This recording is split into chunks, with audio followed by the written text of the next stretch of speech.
Saúde mental, trauma, culpa, espiritualidade, experiência de quase morte. 911 fala sobre tudo isso, mas fala sobretudo sobre arte.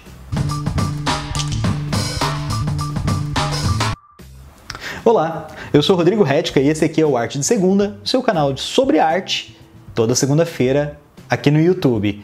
E gente, eu já quero deixar claro que eu não vou fazer aqui uma análise de todos os elementos simbólicos que aparecem em 911. Já tem muita thread no Twitter sobre esse assunto, já tem muito vídeo aqui no YouTube sobre esse assunto. Eu acho que eu não estaria acrescentando em absolutamente nada se eu fizesse mais um desses vídeos.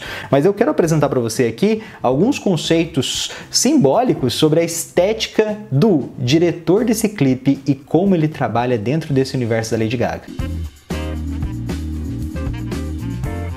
Logo de cara, a gente já sabe que o clipe da Lady Gaga ele é inspirado no universo, na estética de um filme, A Cor da Romã, do Sergei Paranayov, que foi feito lá em 1969. O diretor do clipe 911, o Tarsem Singh, ele é muito fã do cinema soviético, em especial do Sergei, e ele traz muitas referências deste filme, A Cor da Romã, para dentro desse universo da Lady Gaga e acaba criando várias rimas ali, até mesmo estéticas, com vários frames do filme original. Então a gente consegue ver ali várias cenas transpostas do filme para dentro do clipe. Mas o clipe em si não é simplesmente um copia e cola do filme lá do Sergei. O Tarsem ele traz muito sobre a própria estética que ele vem construindo desde os anos 90 para dentro do trabalho da Lady Gaga. Então aqui a gente tem a construção de um clipe que ele traz vários elementos simbólicos também do seu diretor. Principalmente quando eu penso no último clipe que o Tarsem tinha produzido ainda lá em 1994. Principalmente quando eu penso no último clipe que o Tarsem tinha produzido lá na década de 1990, lá em 1994. Sim, o clipe que ele fez antes do 911. Bem, vamos contextualizar. Dentro do 911, a gente tem todo aquele paralelo, aquelas duas linhas narrativas, uma dentro de um mundo simbólico, de um mundo espiritual, e outra dentro de um mundo dito real, onde aconteceram de fato os acontecimentos. E a gente consegue traçar paralelos aí dentro desse cenário, como por exemplo, os médicos, os policiais, os curiosos e até mesmo as vítimas. Quando a gente está pensando no campo simbólico, a gente pode buscar várias referências, como por exemplo, o que simboliza a romã, como a romã ela pode estar ligada a essa ideia de uma vida eterna, de um lado espiritual, e até mesmo quando eu faço uma análise psicanalítica, como ela está atrelada ao meu subconsciente. Eu posso pensar em umas análises que vão para um lado mais esotérico, buscando ali referências dentro do universo do tarô, ou até mesmo dentro da alquimia, quando eu penso nas cores dos figurinos da Lady Gaga dentro do clipe em si. E no final, o diretor, depois de me apresentar 1 milhão de referências e símbolos e coisas para pensar, ele me dá duas chaves de leitura. A primeira é uma pintura que já vai fazer várias referências, ali vai criar vários paralelos entre o que a gente tinha visto antes e o que a gente vai ver depois, já nos preparando para o que a gente vai ver. E depois a gente ainda tem a cena do final, onde a gente consegue amarrar ali todos os outros elementos e criar todas aquelas rimas, percebendo então que a gente estava vendo uma história que estava se passando dentro da Lady Gaga, dentro do universo simbólico dela, dentro do universo espiritual dela. Claro que depois de ser bombardeado com 1 milhão de referências, todo mundo vai ficar pensando, poxa vida, será que o Oasis que a gente viu lá no clipe faz referência ao art pop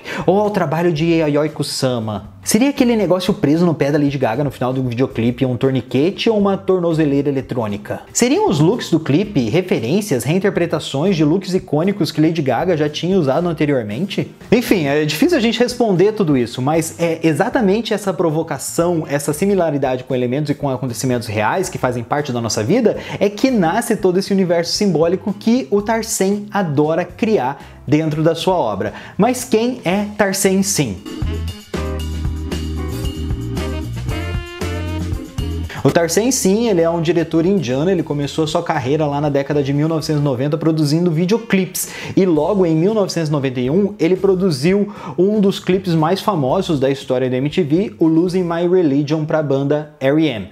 Nesse clipe ele já vai trazer referências ligadas a Gabriel Garcia Marques, amarrado à estética já do cinema soviético do Andrei Tarkovsky, misturado com uma atmosfera de Caravaggio. Então a gente já consegue ver que o Tarzan, ele é louco por essa mistura entre arte e referências do cinema soviético. O clipe já rendeu a ele, lá na década de 90, uma série de prêmios, ele já se tornou mega reconhecido por trabalhar todo esse universo simbólico. O Losing My Religion é um clipe que já trabalhava com espiritualidade, já era um clipe que trabalhava com elementos simbólicos, que já trabalhava com essa atmosfera de mistérios, de múltiplas interpretações e referências que fazem a gente pensar, e quando a gente sai do videoclipe a gente acaba continuando pensando no que são aqueles elementos que ele mostrou pra gente ali.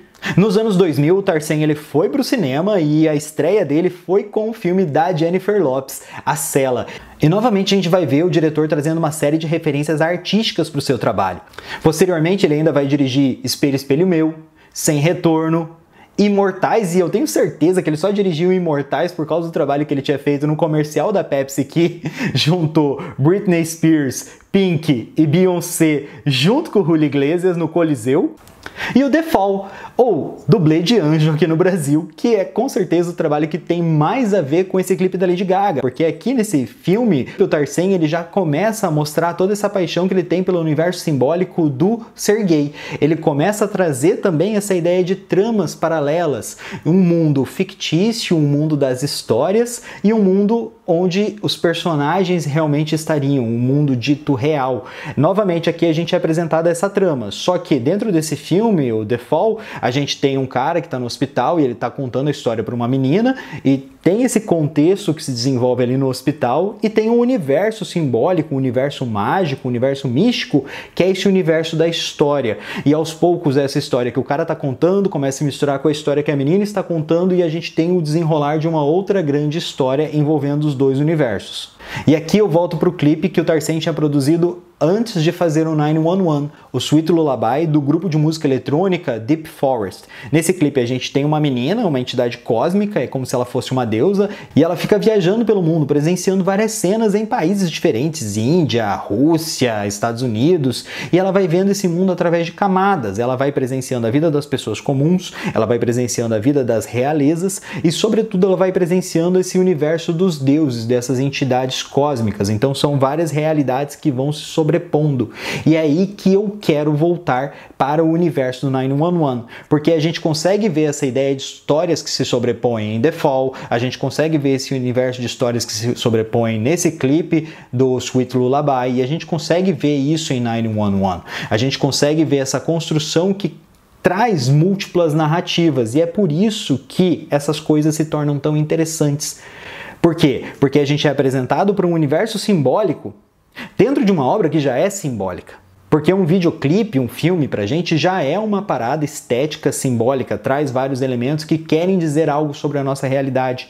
Só que existem símbolos dentro desses símbolos que querem dizer algo dentro daquela realidade que a gente está assistindo, que fazem a gente refletir sobre o que está ali dentro da obra. Só que, na real, todos esses elementos acabam saindo da obra quando a gente começa a pensar sobre eles depois de assistir ela. Então é como se esse universo simbólico que o diretor nos apresenta, ele entrasse dentro da nossa mente, porque ele também faz parte do nosso próprio universo simbólico. Ele trabalha com elementos que a gente está acostumado, ele trabalha com elementos que são da nossa cultura ou que não são tão estranhos da nossa cultura. A gente conhece uma bola de vidro, a gente conhece um acidente de trânsito, a gente conhece geralmente figuras de tarô, mesmo que superficialmente a gente tenha alguma memória daqueles elementos. Então ele vai brincando com vários traços da nossa própria memória, do nosso próprio universo simbólico, para provocar sensações dentro da obra que ele está criando. Então, na real, não importa quais símbolos ele está colocando ali, mas como esses símbolos provocam sensações e uma tentativa de compreensão sobre aquilo que está ali na tela, mas que, na real, aquilo vai sair da tela e vai vir para o nosso mundo. É quase como se fosse aquela obra, sabe? Aquilo não é um cachimbo, do René Magritte. Você olha para o quadro, ele te mostra um cachimbo, mas ele fala que aquilo não é um cachimbo. Porque aquele cachimbo, na real, é um símbolo de um cachimbo e a gente dá significado para aquele cachimbo. Assim como no clipe da Lady Gaga, a gente fica olhando para o universo simbólico, tentando entender aquele universo simbólico que vai fazer significado numa outra parte daquela mesma obra audiovisual, daquele mesmo clipe, que também não é a realidade, mas que vai pegar elementos da nossa simbologia e que a gente está atrelando a ele para fazer sentido dentro da nossa própria mente.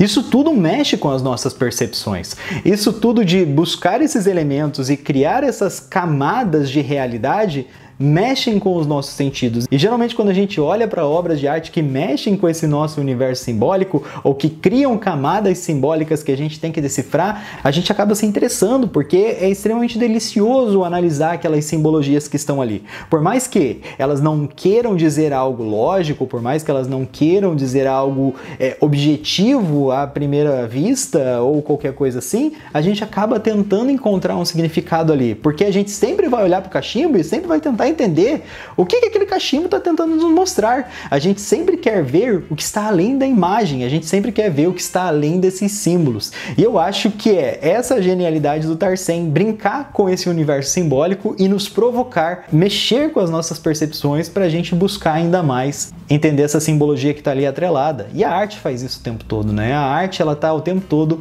trazendo coisas para a gente, nos apresentando elementos, provocando as nossas percepções para que a gente busque algo que está além dela. Ela é ali uma tela plana, um filme, um vídeo, uma fotografia, uma escultura, um whatever. Mas a gente sempre quer ver o que está ali além. A gente se sente provocado. E eu acho que a arte, ela sempre carrega essa provocação. E se você se sentiu provocado por 911, eu acho que o Tarsem, ele alcançou seu objetivo, que foi fazer você pensar e buscar essas simbologias, mesmo que essas simbologias, no final das contas, não representem nada. Sim, é muito louco. E é exatamente por isso que é tão bom.